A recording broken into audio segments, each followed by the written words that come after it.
आप देख रहे हैं नेट्रिक न्यूज, साहस सच कहने का। नमस्कार, मैं हूं आपके साथ प्रेरणा तलवार और आप देख रहे हैं नेट्रिक न्यूज। राहुल गांधी की बहन प्रियंका गांधी जब से राजनीति की मुख्य धारा में उतरी हैं, तभी से बीजेपी के लोग लगातार उन पर जुबानी हमला कर रहे हैं। राष्ट्रीय अध्यक्ष से लेकर बूथ लेवल तक के कार्यकर्ता सभी लोग प्रियंका गांधी पर निशाना साधने में पीछे नहीं हट रहे। इतना तक तो ठीक था, राजनीति में जुबानी जंग तो लगी ही रहती है, लेकिन जिस तरह से बीजेपी के नेता प्रियंका गांधी को लेकर अपशब्द बोल रहे हैं, वो कहां तक सही है। यूं तो प्रियंका गांधी के राजनीति में उतरने को लेकर लंबे अरसे से अटकलें लगाई जा रही थी, लेकिन लोकसभा चुनाव से ठीक पहले कांग्रेस अध्यक्ष राहुल गांधी ने बहन प्रियंका को पार्टी में राष्ट्रीय महासचिव बनाकर सभी अटकलों पर विराम लगा दिया है। ऐसा भी नहीं है कि प्रियंका गांधी राजनीति में अभी अभी आई हो, उन्हें कुछ पता नहीं हो, नहीं है वगैरह वगैरह, क्योंकि प्रियंका गांधी इससे पहले भी अपनी मां सोनिया गांधी के लिए अमेठी और अपने भाई राहुल के लिए रायबरेली में चुनाव प्रचार करती आई हैं। लेकिन प्रियंका बस चुनाव में ही नजर आती थी और फिर उसके बाद फिर कभी पार्टी के मामलों में या फिर किसी तरह की राजनीतिक बयानबाजी तक वो नहीं आ पाती थी। लेकिन जैसे ही प्रियंका गांधी को कांग्रेस में राष्ट्रीय महासचिव का ओहदा मिला, तो बीजेपी ने हमले की बौछार लगा दी। तो आइए देखते हैं किन किन नेताओं ने क्या कुछ कहा है।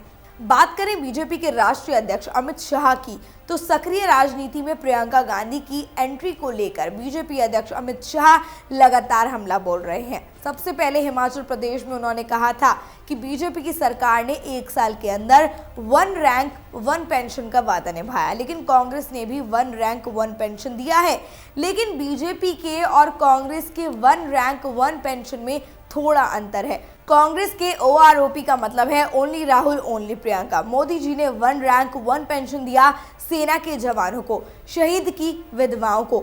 अमित शाह साहब का ये बयान तब आया था जब प्रियंका गांधी सक्रिय राजनीति में उतरी थी, लेकिन अमित शाह ने प्रियंका को लेकर एक बार फिर से हमला बोला है। पश्चिम बंगाल में एक रैली को संबोधित करते हुए अमित शाह ने कहा है कि यूपी के कार्यकाल में हमने 2G जैसे बड़े घोटाले, हाँ जी 2G जैसे जो बड़े घोटाले हुए थे उनके बारे में उन्होंने बात की है और फिर कहा है कि अब तीसरे G भी आ गए हैं। शाह ने कहा हमारे पास अब प्रियंका जी भी है, ऐसे में अब घोटाले का आकार क्या होगा। उन्होंने कहा कि कांग्रेस अब 2G और तीसरे G को शामिल कर कहीं और ज्यादा भ्रष्टाचार तो नहीं करना चाहती। बीजेपी महासचिव कैलाश विजयवर्गीय ने तो प्रियंका की राजनीति में एंट्री को 2019 का लोकसभा चुनाव बनाम चॉकलेटी चेहरा करार दिया है। उन्होंने कहा था कि कांग्रेस चॉकलेटी चेहरों के बलबूते अगला लोकसभा चुनाव लड़ना चाहती है। कांग्रेस के नेता कभी सलमान खान को चुनाव लड़ाने की मांग करते हैं तो कभी करीना कपूर को ले आते हैं कि अगले लोकसभा चुनाव के मैदान में उतारने के लिए ये चेहरे सही होंगे। उनका कहना है कि शायद कांग्रेस के पास मजबूत नेता नहीं है, इसलिए वो ऐसे चॉकलेटी चेहरों के माध्यम से चुनाव लड़ना चाहते हैं। उत्तर प्रदेश के बलिया से बीजेपी विधायक सुरेंद्र सिंह ने तो प्रियंका गांधी की आलोचना करने में मर्यादा ही तोड़ दी है। सुरेंद्र सिंह ने राहुल गांधी को रावण और उनकी बहन को प्रियंका गांधी वाड्रा को रामायण की शूर्पणखा बता दिया है। बीजेपी की महाराष्ट्र की प्रभारी और राज्यसभा सदस्य सरोज पांडे ने कांग्रेस के वरिष्ठ नेता गुलाम नबी आजाद के बयान का जिक्र किया, जिन्होंने प्रियंका गांधी को पूर्वी उत्तर प्रदेश के लिए पार्टी का महासचिव नियुक्त किए जाने को ट्रंप कार्ड के तौर पर उठाया, ये कदम भी बताया।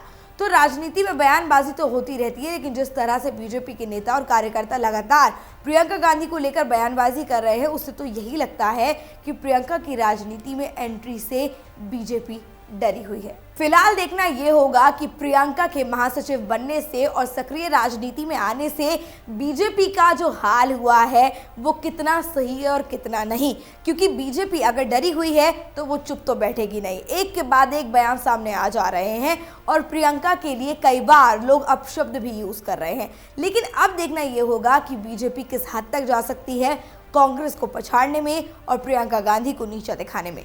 फिलहाल हमें दीजिए इजाजत, नमस्कार। हमारे साथ जुड़े रहने के लिए हमारे YouTube चैनल को सब्सक्राइब करें, साथ ही बेल आइकन को दबाएं। नेट्रिक न्यूज की खबरें सबसे पहले देखने के लिए।